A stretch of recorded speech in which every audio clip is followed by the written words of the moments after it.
जहां पर आज अच्छी बाइंग दिख रही है उस पर हम एक बार नज़र डालेते हैं और एक एक करके चर्चा करते हैं। सबसे पहले बात करते हैं बॉम्बे डाइंग की, और आज हम देख रहे हैं कि मिड कैप स्टॉक्स में काफ़ी अच्छा एक्शन है। खबरों के दम पर भी आज काफ़ी सारे स्टॉक्स में मोमेंटम बना हुआ है, और इसके अलावा भी हम देख रहे हैं कि कुछ स्पेसिफिक पॉकेट्स भी हैं, जैसे कि मिड कैप सीमेंट कंपनियां हो गई, पेपर स्टॉक्स हो गए, यहाँ पर काफ़ी अच्छा मोमेंटम, काफ़ी अच्छा रुझान पिछले कुछ समय से बना हुआ है। तो एक एक करके उनकी बात करेंगे, लेकिन इस वक्त स्टॉक पर एक बार चर्चा कर लेते हैं। बॉम्बे डाइंग देखिए 5% ऊपर है। राइट्स इशू की खबर निकल कर आ रही है, बोर्ड 22 सितंबर को इस पर चर्चा करेगा, और स्टॉक इस वक्त अच्छी तेजी के साथ कारोबार कर रहा है। विनय, आपका क्या व्यू बन रहा है बॉम्बे डाइंग पर?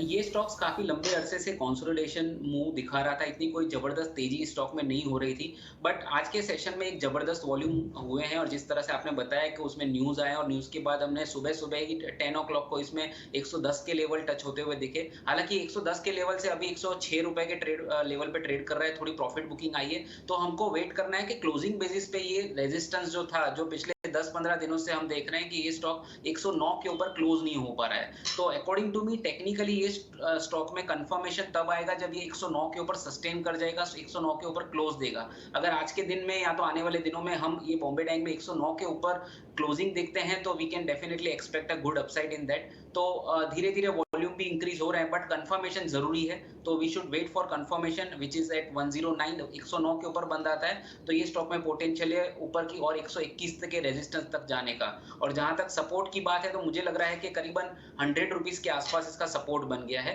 तो keeping that stop loss in mind, traders can continue to hold, और 109 के ऊपर बंद आते ही ये स्टॉक 121 की तरफ की चाल दिखा सकता है।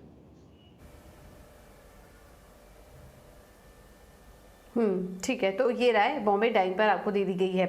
पिरामिड एंटरप्राइजेज, ये स्टॉक भी खबर में है। एनसीडीज के जरिए 750 करोड़ कंपनी की जुटाने की योजना है, बोर्ड की मंजूरी मिल चुकी है, और आज हम देख रहे हैं खबर के आने के बाद 3% की मजबूती इस स्टॉक में भी देखने को मिल रही है। हालांकि पिछले काफ़ी समय से स्टॉक अंडर परफॉर्म ही कर रहा था। अगर एक महीने का ट्रेंड हम देखेंगे तो 50% की गिरावट इस स्टॉक में देखने को मिली है, और काफ़ी कमज़ोरी यहाँ पर देखी गई है पिरामिड एंटरप्राइजेज में।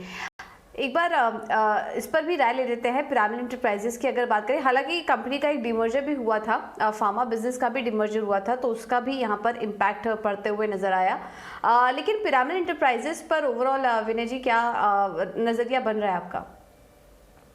तो जैसे आपने बताया ट्रेंड इसका नेगेटिव रहा है, लेकिन डीमर्जर के हिसाब से ये स्टॉक में अगर मंथली लॉस है वो करीबन 9% का दिख रहा है। इसको अगर हम एडजस्ट करते हैं, तो अभी जो कंपनी लिस्टेड है वो फाइनेंस कंपनी लिस्टेड है, एनबीएफसी कंपनी लिस्टेड है, और उसकी जो फार्मा आर्म है वो बाद में लिस्ट होगा। तो फिलहाल इस पर्टिकुलर स्टॉक का ट्रेंड इतना सपोर्ट नहीं कर रहा है। जिस तरह से दूसरे एनबीएफसी कंपनीज में और बैंकिंग फाइनेंस स्टॉक्स में जिस तरह की तेजी हमने देखी है, वैसी तेजी इसमें नहीं आ रही है।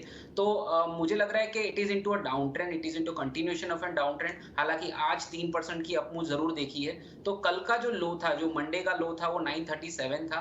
तो that can be kept as a strict stop loss in existing long position. तो कल का लो अगर होल्ड करता है तो थोड़ी बहुत होप बनेगी पुल बैक की, but overall it is into a down trend. तो मैं सजेस्ट करूंगा कि what ever long positions have, traders can keep a stop loss at 937. अगर वो नीचे टूट जाता है तो we can expect some more weakness in the counter.